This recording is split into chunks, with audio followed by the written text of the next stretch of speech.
Olá, sou o professor Cláudio Neto e a gente agora vai continuar nossa discussão, agora focando um pouco sobre a historiografia do movimento de Natal, né? O que vem a ser a historiografia para aqueles que não conhecem?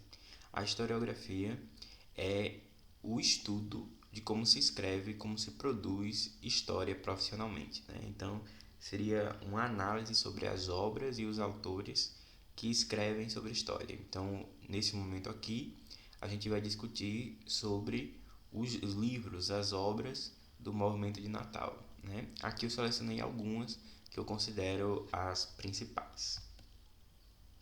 Então, a primeira grande obra do movimento de Natal é a obra do professor Ferraro. Né? Alceu Ferraro ele vai produzir em 1968 o livro Igreja de Desenvolvimento, o Movimento de Natal. Né? Esse livro é assim importantíssimo. Vocês estão vendo aí a primeira versão do livro, a primeira edição de 68 e a edição mais recente, que é a edição de 2019. Né? A gente vai comentar um pouco sobre as diferenças e a importância dessas duas edições, ok? Bem, para começar, é, esse livro do Alceu Ferraro ele é extremamente importante devido ao acesso que ele teve, tanto às fontes quanto às pessoas que participaram do movimento de Natal. Né? Na época estava ocorrendo o Concílio do Vaticano II e Dom Eugênio foi convidado para participar do concílio. E lá ele começou a difundir justamente as atividades do movimento de Natal. O Alceu Ferraro estava em Roma nessa época, na Pontifícia Universidade Gregoriana, fazendo seu doutorado sobre desenvolvimento, né? Igreja de Desenvolvimento, justamente. E ele ficou muito interessado nos exemplos do movimento de Natal. E o orientador dele o incentivou a ir em busca, né? Principalmente para descobrir se as ações que a igreja estava desenvolvendo em países subdesenvolvidos, mais especificamente no Nordeste brasileiro, se ela estava de acordo, né, com as ideias de desenvolvimento, se estava contribuindo para isso. Né? Então, o Alceu Ferraro, a convite de Dom Eugênio, vem passar um tempo aqui em Natal. Né? Ele vem em 66 e ele passa 2 anos pesquisando o movimento de Natal em campo, em loco, né? Tendo acesso a toda a documentação que estava sendo produzida naquela época, a todas as pessoas que estavam participando do movimento ou que participaram do movimento em épocas posteriores. E aí ele começa a escrever esta obra, né? Que é uma das mais completas, é a mais completa até o momento sobre o movimento de Natal. E creio que dificilmente se possa produzir outra dessa mesma magnitude, até porque muitos desses documentos se perderam. Né? A gente vai discutir um pouco mais disso quando a gente for falar das fontes. E que algumas pessoas também já faleceram. Né? Então, ele teve uma oportunidade assim ímpar de produzir. Só que percebam, é lançado em 68, justamente na véspera do AI-5. Esse contexto faz com que ocorra uma série de pequenos entraves. Né?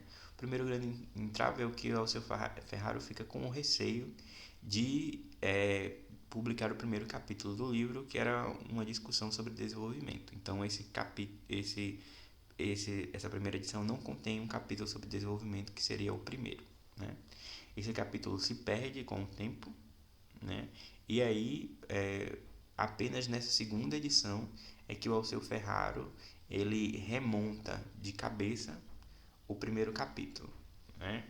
É, na edição mais recente de 2019. Outra coisa é que o livro quase não é lançado, né? Ferraro tem que correr para a gráfica e lá na gráfica ele, com o apoio dos funcionários da gráfica, consegue imprimir 200 exemplares. Quando termina de imprimir esses 200 exemplares, ele faz uma comemoraçãozinha com o pessoal, faz um churrasquinho com a galera lá da editora, né? E começa a distribuir os livros, né? Só 200 exemplares. Ele manda uma parte dos exemplares para Roma, uma vez que o livro, na verdade, é a sua tese, que será defendida, né, logo em breve. Outras, ele distribui para alguns amigos e pessoas que contribuíram para a pesquisa, e uma outra parcela ele esconde, né? Essa parcela que ele esconde acaba, por conta do tempo, da chuva e de uma série de questões, ele acaba se perdendo, né? Então, são poucos os livros que circulam. E por ser justamente essa época de ditadura civil-militar e de toda a censura e repressão, esses livros acabam circulando pouquíssimo. Então, eles são raros de serem encontrados, né? O nosso grupo de pesquisa só teve acesso porque uma das nossas pesquisadoras, a Patrícia Moraes, consegue se tornar amiga de um frei, e este frei tem um dos exemplares e disponibiliza para que ela fotografe. É assim que a gente tem acesso à obra, né, do movimento de Natal nesse primeiro momento. Depois de algum tempo, já em contato com essa obra, o professor Renato ele vai atrás do Alceu Ferraro, né, o professor Renato Peixoto, que é o coordenador da linha de pesquisa sobre Igreja e História do Catolicismo, e que faz parte da rede de estudo de História Contemporânea do Catolicismo, né? Ele vai atrás de Alceu Ferraro, consegue a autorização dele para publicar uma segunda edição, faz inclusive uma entrevista. É justamente essa que a gente tem acesso hoje em dia, né? Que é a de 2019, que tem este capítulo, que este capítulo perdido, que é o primeiro capítulo sobre desenvolvimento, e que tem também uma entrevista que o professor Renato faz com o Alceu sobre todo esse contexto, né? Então é uma reedição ampliada e revisada que vem discutir todas essas questões. Essa edição é feita com o apoio do governo do estado do Rio Grande do Norte e está presente em algumas escolas públicas, né, que receberam. O PDF dele não está assim tão simples disponível na internet, mas aqueles que tiverem interesse, só entrar em contato comigo por um dos dados que aparecem no início, né, o meu e-mail ou o meu WhatsApp, e eu posso passar para vocês. Outra obra importante foi a do Cândido Camargo, né, Igreja de Desenvolvimento.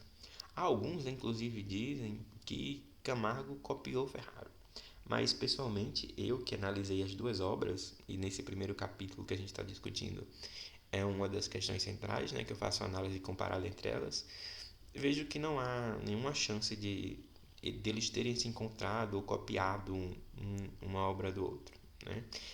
Eles dois têm o mesmo problema de fundo, que é saber se a ação da Igreja da Arquidiocese de Natal está contribuindo para o desenvolvimento do Estado daquelas comunidades onde o movimento de Natal atua, né?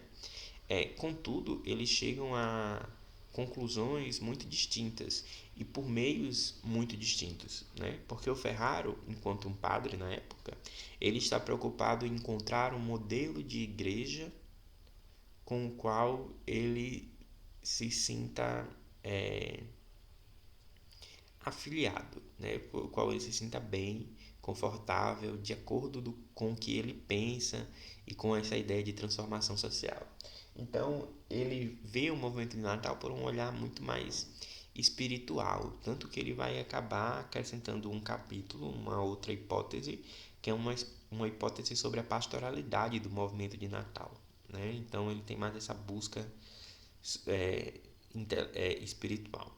Enquanto que o Camargo ele vai ver por uma outra ótica. O Camargo nesse momento ele está preocupado em construir um campo, né? Ele está preocupado em construir o campo da essência das religiões aqui no Brasil, né? De um campo a partir da sociologia das religiões, em que ele vai se tornar um dos grandes expoentes desse movimento. E dentro dessa busca, ele vai fazer justamente uma análise muito mais rigorosa do ponto de vista científico e muito mais enxuto, né? Dentro desse, até porque o livro é resultado de um relatório. O Camargo ele vai ser financiado por duas instituições católicas, uma instituição belga e uma instituição holandesa, que vão buscar entender justamente a questão do desenvolvimento em regiões subdesenvolvidas e o papel da igreja nesse desenvolvimento, né? Então, por ser um relatório, é um texto muito mais técnico, muito mais enxuto, né? E é interessante pensar também que essa aproximação com a igreja tem a ver com o contexto da época, né? O Camargo é um dos professores que vão ser expulsos da USP na década de 70, que vão ser obrigados a se aposentar compulsoriamente. Entre eles, além do Camargo, você vai ter uma figura ilustre que é o Fernando Henrique Cardoso, que por sinal é o que vai escrever a orelha do livro de Igreja de Desenvolvimento de Camargo, né? E eles, financiados pelo grupo Ford, vão acabar criando o SEBRAP, né? Que vai ser essa entidade de pesquisa, onde o Camargo vai coordenar a parte de estudos da religião. E por conta dessa perseguição política que está acontecendo, as esquerdas vão se unir. Tanto a esquerda católica quanto a esquerda não católica vão se unir dentro desse entorno. E a relação de Camargo e Dom Armes por exemplo, é um exemplo claro dessa união, né? O Camargo, que se afasta da religiosidade após a adolescência e que começa, inclusive, a ter uma certa crítica ao catolicismo, durante esse período vai se tornar muito amigo de Padre Armes, porque os dois vão estar na mesma situação de perseguição, vão se unir até o ponto que vão produzir uma obra junto, que é A Pobreza em São Paulo, que vai ser assim detonada pelos militares, que vão acabar inclusive fazendo um atentado ao SEBRAP, né? Vão atear fogo na sede do SEBRAP, onde o Camargo trabalhava, justamente por conta da obra. O Dom Arbus, inclusive, vai chamar o Camargo para fazer parte da pastoral Justiça e Paz, né? Que é uma pastoral importante nesse momento e que vai cuidar da anistia. Então veja que esses dois livros têm uma marcação histórica bastante importante e interessante para os seus campos e sua área. Obviamente que não poderia deixar de colocar entre as bibliografias importantes minha própria dissertação, né? Que vai elucidar o movimento de Natal, mas a partir de uma outra ótica, né? Esses dois livros eles se concentram no período que vai de 49 a 66 e o meu se concentra no mais adiante, né? De 68 a 77. A minha não é a única obra, obviamente, que fala do Natal nesse período. A minha obra é muito influenciada e inspirada pela obra do Cícero Gomes, que vai tratar do mesmo programa de educação política da Arquidiocese de Natal que eu, só que na década de 80. Né? Ele vai com a segunda fase do movimento do programa de educação política. Né? E o meu vai surgir muito em decorrente da provocação, né? Porque na dele ele vai de Cícero Gomes, ele vai falar justamente que o programa de educação política da primeira fase fracassou. E eu encontro alguns relatórios também dizendo que fracassaram. E nessa época eu estou trabalhando no arquivo da Arquidiocese Natal e eu vejo as fontes do programa de educação política e eu fico me questionando o porquê fracassou, o que ocorreu para que tenha ocorrido um fracasso, já que era um projeto tão legal. E aí eu vou em busca disso no mestrado, né? De entender o que foi que deu errado, o que aconteceu nesse processo. Só que, somado a isso, eu também vou buscando conexões com o marxismo. Isso um pouco influenciado pela escrita do meu orientador, Renato Amado, que vai trabalhar com isso, vai inclusive produzir um texto que conta esse início da junção, né, do Movimento Natal, em que ele vai lançar no Encontro Nacional de História de 2018, né, esse artigo que ele vai publicar, e que também vai tentar refazer um pouco da história do livro do Movimento Natal do Ferraro, né?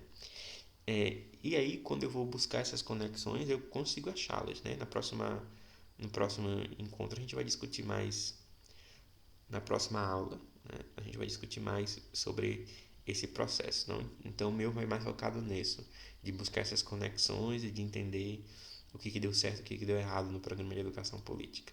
E um outro livro importantíssimo é o Diálogos nas Sombras, né? Como eu já tinha falado numa parte anterior,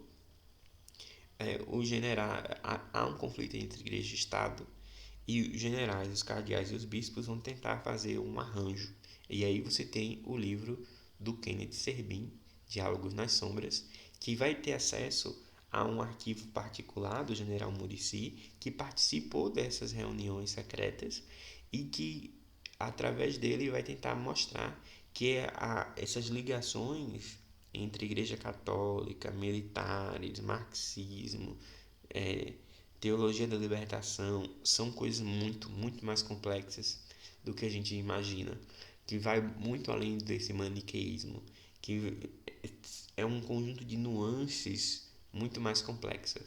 E esse livro é um livro maravilhoso de ser lido, né, porque o Kennedy Zerpin ele está fazendo um exercício de escrita, então ele escreve muito bem, é um livro muito interessante, muito envolvente, muito fácil de ler, né, e que eu recomendo fortemente, certo? Então, vamos discutir as fontes.